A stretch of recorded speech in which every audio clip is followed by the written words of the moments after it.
Good afternoon and welcome to another segment of Off the Cuff with Deb.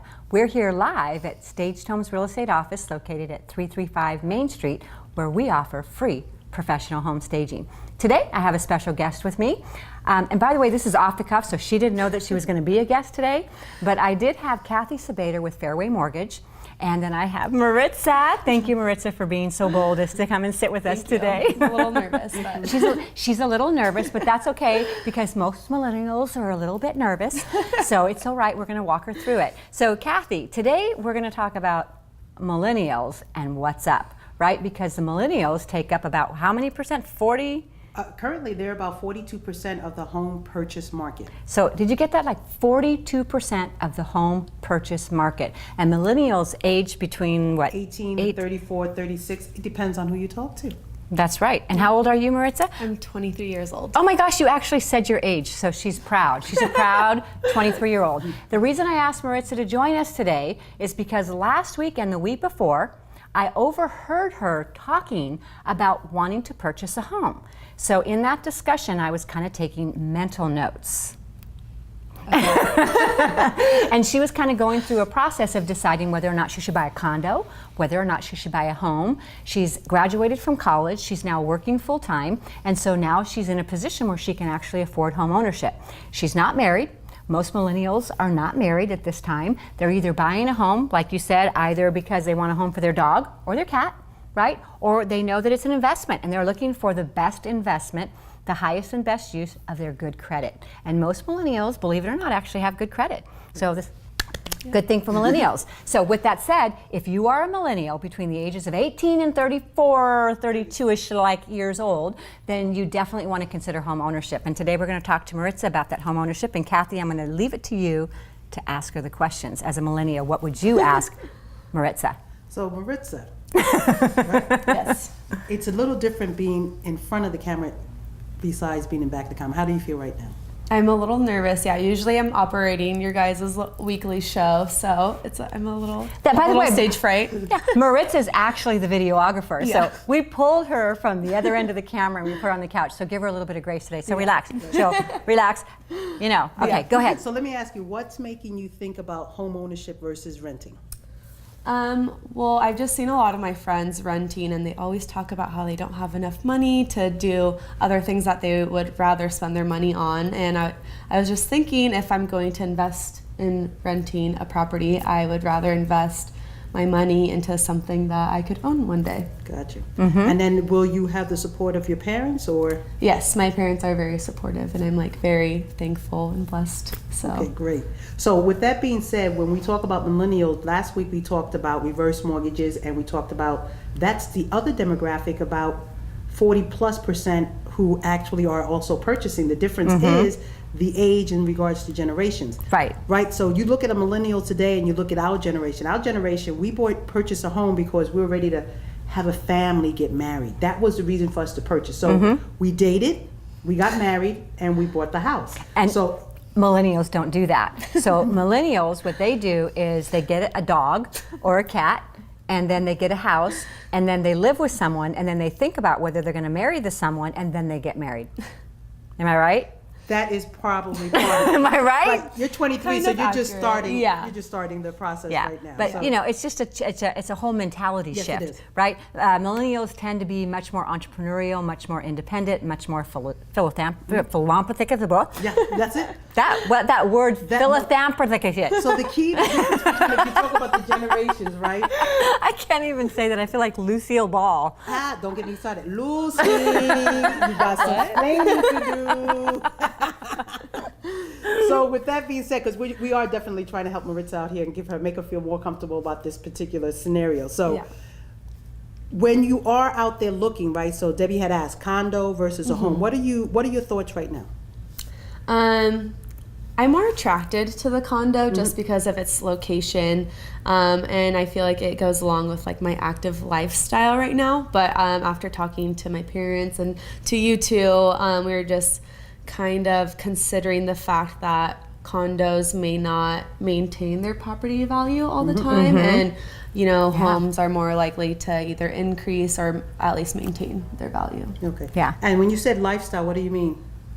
So the condo that I was like looking at with my parents is where I like to go kayaking in Carlsbad, and it just seems like a really fun place for a young person to live. And so I can also have like one of my friends be one of my roommates. So it just be Such a millennial move. yeah. Right, No, I'm just saying. it's true, right? Because that's the other difference, right? So interesting enough, right? So when you look at the other spectrum, No, in a right? good way. In a good sort of way. When you look at the baby boomers, right? Baby boomers are just as active as some of the millennials, right? Right. Because now we're at an age where we got enough money, Yeah, right? I Where could we do can it. do what we want to do, Yeah.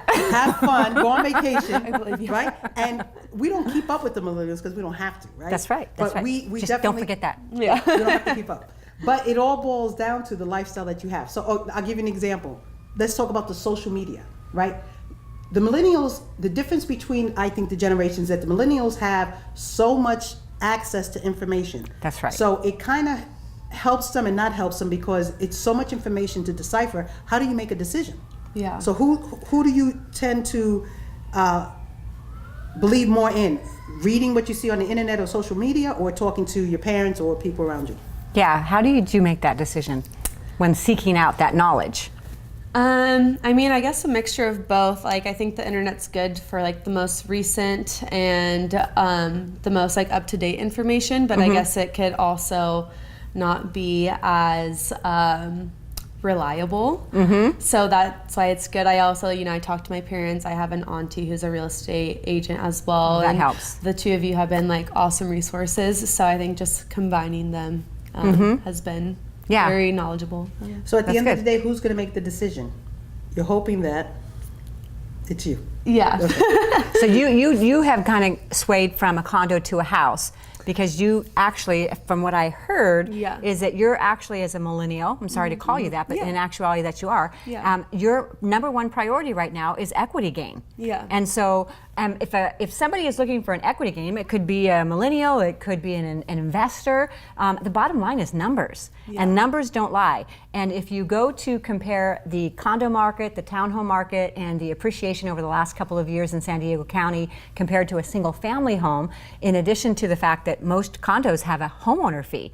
And so in addition to your principal, interest, taxes, and insurance, you now have oftentimes PMI insurance, right? If you don't put more than 20% down, and then you have a homeowner fee. So at the end of the day, after 2 years of ownership of a condo, that condo has to appreciate in such a way to cover all of those expenses and the selling costs in order for you to realize an equity position. So for a millennial, the number one goal should be, my first home is the first step towards my next home, which will be my family, because we kind of got it flip-flopped. So we might have bought a home first for our families, which is okay. So the millennials maybe buy a home for their dog or their cat. I'm just kidding. They buy a home or a condo for themselves, but their next step is going to be home ownership for a family. They just tend to be a little bit later, right? Because, So right? let me just interject. When we talk about equity growth, this is what we're talking about. This young lady, I'm going to tell you, we are so proud of you, right? you. Yeah. Because you are listening to your elders, and at the same time, you're listening to the information you're getting from the internet. Basically, what happens is if you spend $1,800 to $2,000 a month on rent, you're paying rent and you're paying someone else's mortgage, right? Right. So whether you have to start with a condo because that's the means you start with, then you start with that.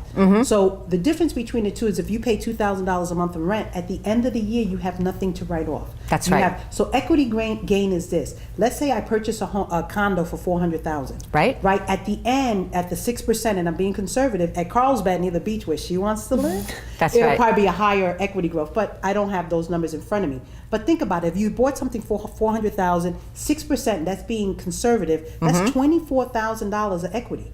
Who right. saves $24,000? That's in 2 years, which 2 That's years, 48. 48,000. Right. But in addition to that, you get the tax benefit That's right. of each month you get to write off the interest payment. So at the end of the year, if you paid $12,000 in interest, you make $60,000 a year. Right off the top, you get to write off the $12,000 worth of interest. But let's get it right. Maritza already knew she was going to get a roommate. Even if you rent, you're going to have a roommate. So why not own property, have a roommate, have them help you pay your mortgage. Yeah. This is a great young lady. I'm so proud of you. That's right. And if she's really smart, she'll get a 3-bedroom, rent 2 rooms, pay the entire mortgage, and let them pay for the mortgage for the next 2 years. And then she will realize the gain at the end of the 2 years, because millennials can do that. They can even sleep on the couch. By the way, you can get $400 a month for your couch. I got someone that'll rent it for $400 a month. I'm serious, because millennials do that, They do. right? 2 years. It's only 2 years, Yes. right? Yes. Drug-free, no pets. I'm telling you, you could have it totally paid for. But that's the truth.